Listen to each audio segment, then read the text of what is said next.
The pick is in. With the number 8 selection, the Carolina Panthers select Tet McMillan, wide receiver from Arizona, presented by LinkedIn. Here to break down this pick with me is Julian Council, the host over at Locked On Panthers. And Julian, Tet McMillan, an intriguing prospect. I know that some people love him, other people not so much. Where are you on Tet McMillan? Yeah, I'm stunned, honestly, Kevin, that this was the pick for Carolina. I felt like defense is where they were going to go in particular with an edge rusher. Jalen Walker from Georgia had been mocked to them for well over a month now as the pick. And when that happens, especially when you're sitting at 8, it's different if you're at 1, 2, or 3, where we saw Cam Ward, Travis Hunter, albeit to the Jags, not Browns, and then Abdul Carter go off the board. Like the first 3 picks, like those can be predictable. Once you get down to 8, it could be a wide range of players. And we had seen over the last 24 hours that Walter Nolan from Ole Miss had been mocked there. Mason Graham had been mocked there as well. But Tet McMillan, I had heard that maybe at 5, if Jacksonville had stayed there, he could be going to them because they were going to be aggressive, which certainly they were in getting an offensive playmaker.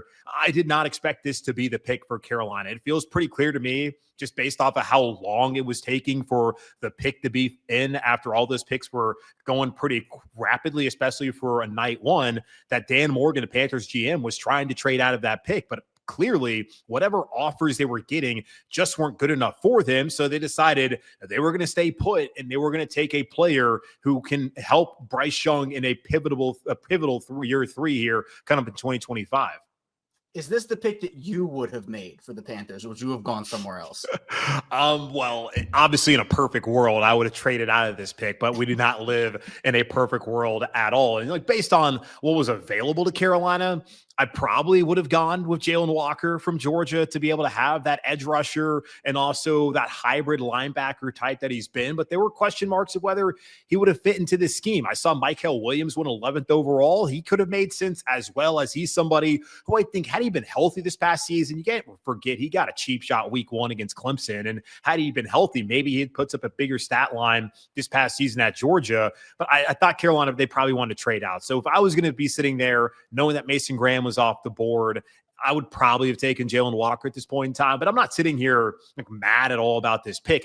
It can make sense when you really think about, I felt like Carolina really needed to add to the receiver position. I know Xavier Legette is expected to be a top tier receiver for them down the road. I haven't seen it just yet, which it's still early, and I think he can be a good player for them, but I never felt like he was going to be a number 1. Adam Thielen likely going to either be done in Carolina or retire from the NFL after this season, most likely both. And then you have Jalen Coker, nice player, but can't forget he was undrafted a year ago. The Panthers cut him during roster cutdown day. He played well last year, and he deserves an opportunity to continue to fight for a roster spot, not necessarily fight, but to be in a key role in this offense. But you can never stop trying to make your team better, especially when you're coming off of a 5-12 season. As good as things looked in the second half of the season, still wasn't a good football team, but this is an offense that's heading in the right direction. So why not add another piece there to help out your young quarterback? There are a lot of strengths that Tet McMillan has that are super intriguing, especially for this Carolina offense. But Julian, I'm sure you have seen the quote that has been circling around Tet McMillan and that has really called his love for football into question. Some people think it's a really big deal. Other people, not so much when it comes to not watching film and, oh, does he love the game or not? Yeah. How do you feel about that? Well, you're going to have to tell me the quote, because quite honestly, I mean, I had heard some stuff about Tet McMillan that he was lazy and blah. Like, I tune all that stuff out because it's a lot of things that just poison the well in these players and part of the draft process that I truly hate. So I don't know what quote this is. So please educate me on this quote that has people questioning him. Essentially, it was that in terms of the film, he watches film with his teammates, but, it's coming off as he doesn't really enjoy football. So there's a lot of controversy around it. But to me, teams are even apparently having a list of guys that don't love football, and it's a new list on top of character concerns. Yeah. If it's true and, maybe that's not all there for Tet and it's not really his first love, would that concern you? I don't think that Dave Canales and Dan Morgan are taking a guy who doesn't love the game, or that they don't think is going to take it seriously. Like, I mean, it's a job at the end of the day, and not everybody loves their job, but they come to work and they get the job done and they can do pretty well at it. So I'm not saying that's an apples comparison. If he didn't love football and the numbers he put up at Arizona, the numbers he put up, I'm just very curious to see how that's going to translate to the league if he still doesn't love football. But I can't imagine he's not going to apply himself by watching film and get better every day. Like we'll have to wait and see. Like right now, I mean, this is new information to me. Am I concerned about it? Not really. It just seems like the same old draft lead up kind of stuff that just tears down players.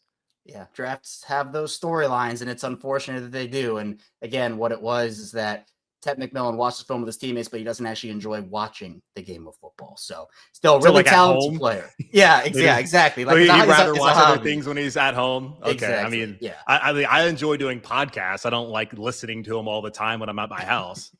There you go. See, it all relates back to each other. And again, for continuing coverage of the Carolina Panthers, subscribe to Locked On Panthers wherever you get your podcasts. For more on Tet McMillan, let's hear from Locked On NFL Draft. He spent a lot of time covering Tet McMillan up close. Tetairoa McMillan is really a wide receiver with no flaws and a lot of really good aspects to him. I'm your host, Mike Luke of Locked On Wildcats, your team every day. Tetairoa McMillan is 6'5" and has the proverbial catch radius that everybody wants. He can go up and he can get the football. He's an incredibly smart football player as well, and his ability to run after the catch is incredibly underrated. Coming in at a legitimate 6'5", also a great guy. This is the kind of player that projects as a number one wide receiver in the NFL. People talk about Mike Evans. I think that's a decent comparison. Both big-bodied, both can go up and get the ball. But either way, worst-case scenario, Tetairoa McMillan is going to be an awesome number 2 and quite possibly a very good number 1 for whatever team they get. I'm Mike Luke, host of Locked On Wildcats. Subscribe and follow us and listen wherever you get your podcasts.